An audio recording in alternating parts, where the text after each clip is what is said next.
Hey guys, welcome to my channel. Today I will tell you a scary story that happened in my university life. Let's start the story. The sky hangs heavy with thick grey clouds. A sudden gust of wind rushes through, making the trees shudder. The whole campus feels off.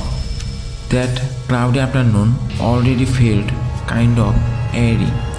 I had no idea just how dark it would get.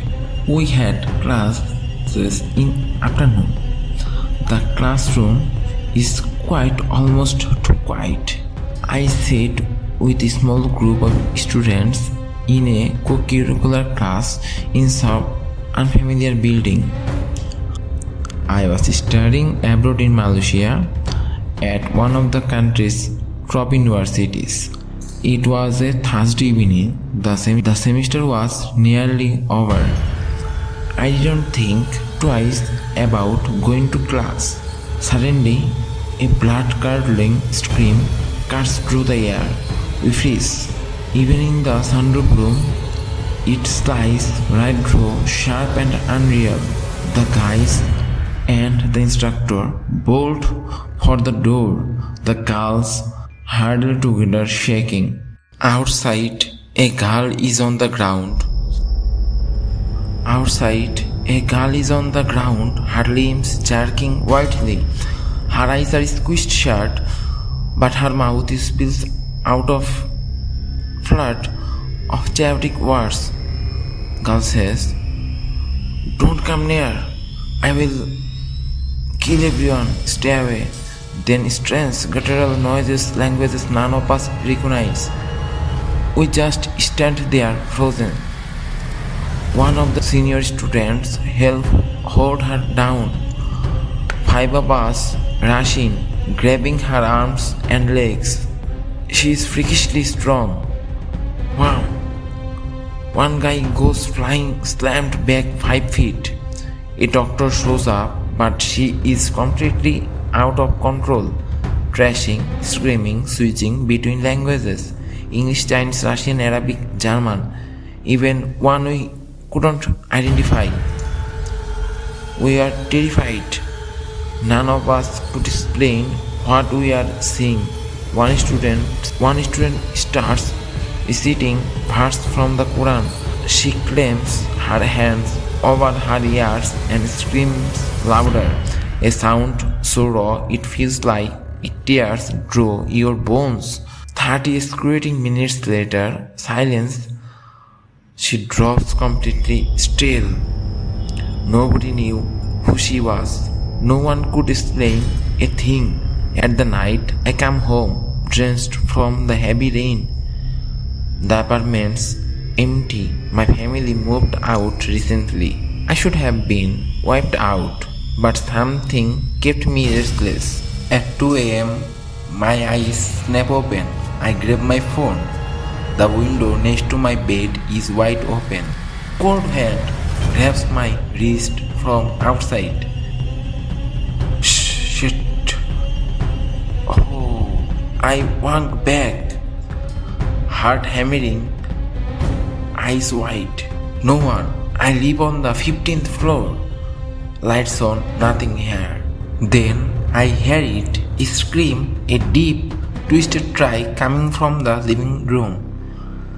Sweat trickles down my neck even though the air is freezing. I force myself up, legs trembling, flip the light switch. Nothing, just the faint hum of traffic outside. Next evening, I eating dinner, trying to focus on a movie. Scratch, scratch. Shuffling footsteps. I mute the TV. Tree knocks on the door. I freeze. My heart slamming in my chest. Who is there? Hello? The footsteps slowly fade out. I say, who is there? Hello? The footsteps slowly fade away. After some days, I stay at my parents' place that night, and then a voice outside my room A woman's whisper hissing my name. The woman's voice says, "Open the door now." I scream. My family rushes in. Then they find me collapsed, unconscious, right at the door. Next morning, I went for the doctor. The doctor says it's a nervous breakdown, trauma-induced hallucinations. He prescribes meds, meditation, rest. But the whisper, they don't stop. In the evening, I sit alone, headphones in, music blasting. Suddenly, a faint whisper creeps in through the song. I rip the earbuds out, silence. As I raise them back up, whispering right at the back of my neck. A hideous, mutilating voice like someone chanting in a language that should not exist. I humble out, knees shaking, hands trembling, heart racing. A few days later, I go back to campus, desperate for answers.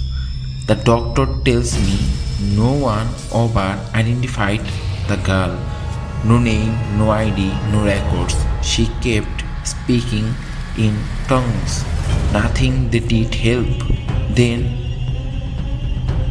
a woman showed up, covered head to toe, face hidden, except for her eyes ghost white, like porcelain. She said she was the girl's mother. She whispered something in her ear.